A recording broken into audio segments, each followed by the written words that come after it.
ٹھیک ہے آپ مشینری کے ہیڈ ضرور ہیں، لیکن آپ اسی طرح سے ہیڈ ہیں جس طرح کہ ایک ہاسپٹل کا ایم ایس ہوتا ہے، میڈیکل سپرنٹینڈنٹ۔ اگر آپ کہیں جی یہ ایم ایس کا ہے جی میں نے جا کے سرجری کر دی، سرجری بھائی اس کی جاب نہیں ہے، اس کی جاب ہے ایڈمنسٹریشن۔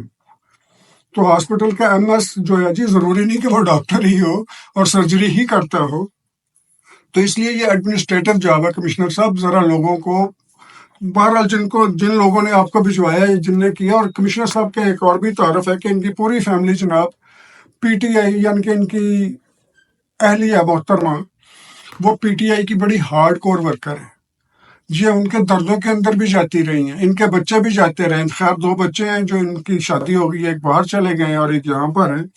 تو یہ پی ٹی آئی کے ماشاءاللہ بڑے اچھے ہارڈ کور ہیں، اور انہوں نے اپنا حق ادا کیا کہ پورے ملک کے اندر جس طرح پی ٹی آئی کرتی رہی ہے دھرنے پہ دھرنا، اپنی حکومت ہو یا opposition who, P T I نے ملک کے اندر انریسٹ کریٹ کر کے رکھنا ہے۔ یہ اس کا ایجنڈا، اس کی جاب ہے۔ یہ میں الزام نہیں لگا رہا، آپ ہسٹری دیکھ لیں خان صاحب کی۔ خان صاحب نے کبھی بھی کوئی بات مفاہمت یا مذاکرات کے ساتھ نہیں کی۔ یہ گھر کے اس بچے کی طرح جو بات بات پہ برتن توڑنے شروع کر دیتا ہے، اپنے ہی گھر کے، یہ ناراض ہو کے اپنے ہی گھر کے برتن توڑنے والے بچے کی طرح ہے خان صاحب، اور یہی کام ان کے فالوورز کر رہے ہیں۔ کبھی وہ کہتے ہیں جی ان سے پوچھو کہ کیا کیا ہے خان صاحب نے اپنے 4 سالہ دور میں، وہ جی ہاں وہ جی ان کی کرپشن پکڑی ہے۔ بھائی اگر کرپشن پکڑی ہے تو پتہ ہی کدھر گئی ہے۔ وہ نہیں جی اس نے شعور دیا، بھئی اگر شعور دیا، شعور گالی دینے کو ہی کہتے ہیں، تو اللہ تعالیٰ اس شعور سے بچائے۔ شعور کسی کے گلے پڑنے کو ہی کہتے ہیں تو اللہ تعالیٰ اس شعور سے بچائے۔ یہ ہر بات پہ کہہ دیتے ہیں ہمیں خان صاحب نے شعور دیا ہے۔ خیر بات کسی اور طرف چلے جائے گی۔ میں بات کر رہا ہوں جناب لیاقت علی چٹھا صاحب کی، کہ انہوں نے یہ حرکت کیوں فرمائی۔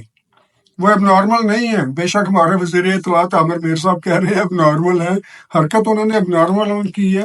وہ بڑے سیانے ہیں لیاقت چٹھا صاحب، انہوں نے یہ حرکت کیوں کی ہے۔ ایک بریک کے بعد میں حاضر ہوتا ہوں، یہیں سے بات شروع کروں گا اور بتاؤں گا کہ انہوں نے یہ حرکت کیوں کی۔ تو بات کر رہا تھا کہ انہوں نے یہ حرکت کیوں کی۔ انہوں نے یہ حرکت اس لیے کی جناب، اس کی 2-3 وجوہات ہیں۔ سب سے پہلی وجہ تو یہ ہے، اس وجہ بتانے سے پہلے میں آپ کو یہ بتا دوں کہ پاکستان کے اندر جم خانہ کلب جس کا ممبر ہونا ایک بہت آنر کی بات ہے، پرائڈ سمجھی جاتی ہے کہ I am a member of جم خانہ کلب۔ ظاہر ہر چیز کے اپنا انہوں نے رکھا ہوا ہے جی کہ کون ہو سکتا کون نہیں ہو سکتا۔ تو انہوں نے جم خانہ جا کے کراچی اور لاہور میں ہی تھے صرف اس سے پہلے۔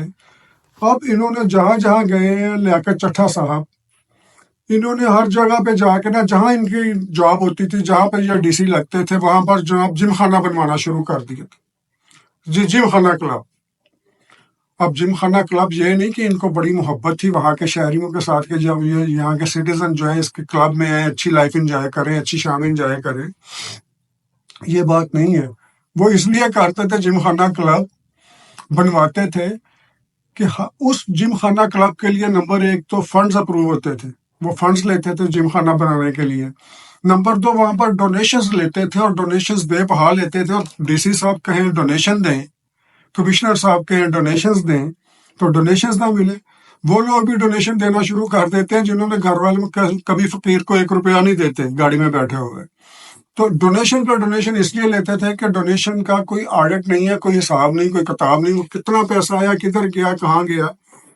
چلے گورنمنٹ کی فنڈنگ کا تو حساب کتاب ہو جائے گا۔ تو یہ جناب علیہ ان کی ایک بہت بڑی تعریف ہے، قوم کی بڑی خدمت کی ہے انہوں نے، جم خانہ بنوا کر، جم خانہ پہ جم خانہ ہر جگہ پہ بنوا دیا جہاں جہاں یہ نوکری کرتے تھے۔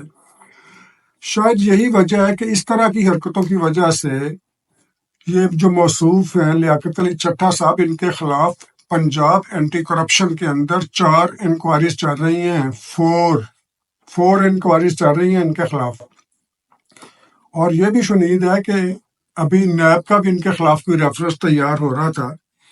تو اس سے پہلے کہ جناب یہ پکڑے جاتے یا وہاں پر اینٹی کرپشن کے اندر یا نیب کے اندر، تو انہوں نے پہلے شور مچانا شروع کر دیا۔ انہوں نے لوگوں کو انوالو کر دیا کہ جناب میں نے کی ہے، جناب وہ کی ہے، مجھے پھانسی دے دیں، مجھے وہ کر دیں، مجھے یہ کر دیں۔ اس بندے ایسے بندے کی سزا تو ایسے یہی ہے جو وہ مانگ رہے ہیں۔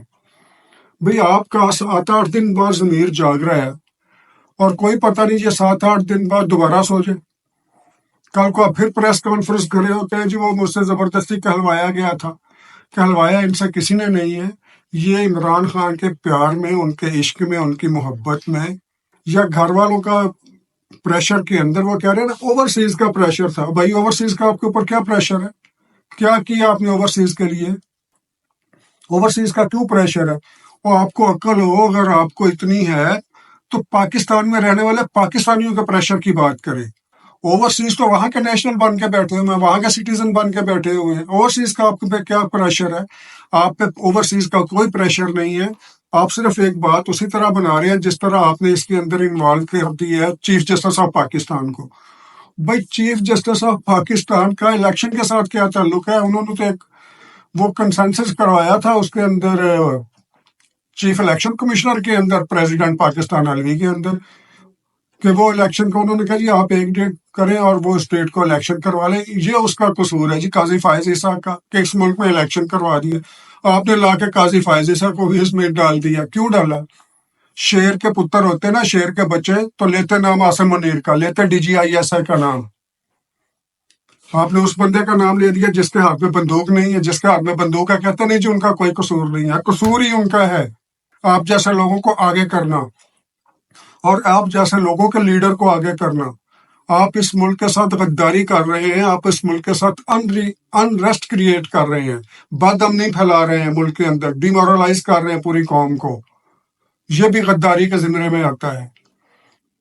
اب اگر اتنی آپ دلیر ہیں تو لینا آرمی چیف کا نام، ڈی جی کا، آئی ایس آئی کا لیں. لیکن میں نام لیتا ہوں کہ آپ فیض امیر کے کہنے پہ کر رہے ہیں. میں نام لیتا ہوں کہ آپ باجوہ کے کہنے پہ کر رہے ہیں. میں نام لیتا ہوں کہ آپ عمران خان کے کہنے پہ کر رہے ہیں. کریں نا بات، اس طرح سے بات کریں.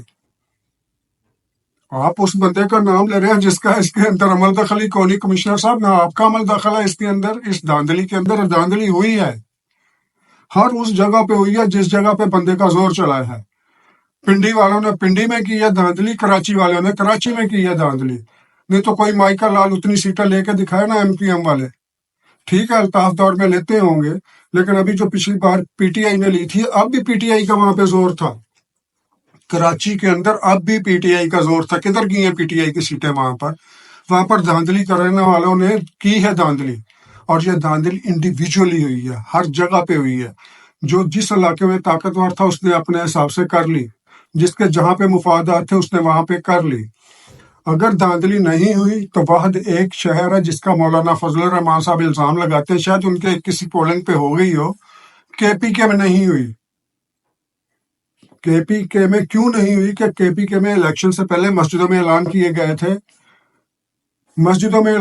تھے، الیکشن سے ایک دن پہلے، کہ سب لوگ اپنا ایک کینڈیڈیٹ کر رہا تھا کہ آپ نے صرف ووٹ ڈالنے نہیں جانا، ووٹ ڈالنے خالی ہاتھ نہیں جانا، ساتھ اسلحہ لے کے جانا. ہو سکتا ہے وہاں پر اس کی ضرورت پڑے. اگر کسی نے ہمارا ووٹ چرانے کی کوشش کی، وہاں پر دھاندلی کرنے کی کوشش کی، تو ہم یہ اسلحہ وہاں پر استعمال کریں گے.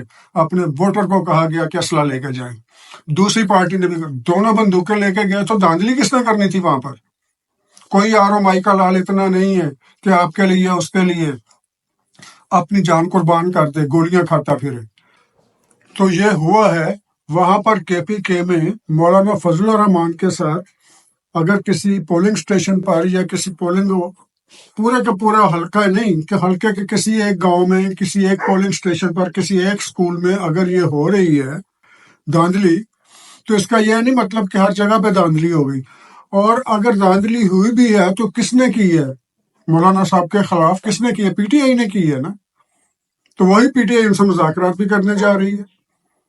پی ٹی آئی نے ہی دھاندلی کی ہے، پی ٹی آئی مذاکرات کرنے جا رہی ہے. خیر وہ الگ موضوع ہے، میں اس کی بات کر رہا تھا. یہ جو ہمارے لیاقت چٹھا صاحب ہیں، لیاقت چٹھا صاحب نے یہ جو گیم کھیلی ہے صرف اس لیے کھیلی ہے کہ میرے خلاف انکوائریز جب آئیں گی، انکوائریز کے آنے سے پہلے ہی میں اس سارے سسٹم کو متنازع بنا دوں، اور متنازع بنا دوں تاکہ مجھے ہر کوئی کہے جی اس کو تو وہ سزا ملی ہے. جناب چٹھا صاحب، الجلیل جو ہے، الجلیل ہاؤسنگ اسکیم جو ہے، اس کے اندر آپ پارٹنر ہیں. اور یہ بھی سب کو پتہ ہے کہ ریاض ملک جو ہے پاکستان کا ریئل اسٹیٹ کا ٹائیکون، جسے بہت سے لوگ کبھی کیا کہا کرتے تھے، کیا خطابات دیا کرتے تھے، آپ پاکستان کے اندر جتنا بھی ہاؤسنگ سوسائٹی کی کرپشنز ہیں اور آرگنائز کرپشنز ہو رہی ہیں وہاں پر، آپ اس کے ساتھ شامل ہیں، ریاض ملک کے ساتھ آپ کا ریاض ملک کے ساتھ حصہ داری ہے۔ اس کے علاوہ جو آپ کے سمدھی ہیں اور غالباً آپ کے بیٹے کے وہ سسر بھی ہیں،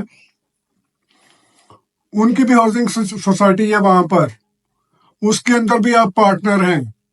جبکہ ایک گورنمنٹ آفیشل بزنس نہیں کر سکتا، آپ نے ان کو فرنٹ مین کے طور پر رکھ کر وہاں پر بزنس کر رہے ہیں یہ ریئل اسٹیٹ کا، تو آپ کے خلاف تو بڑی انکوائریز ہیں۔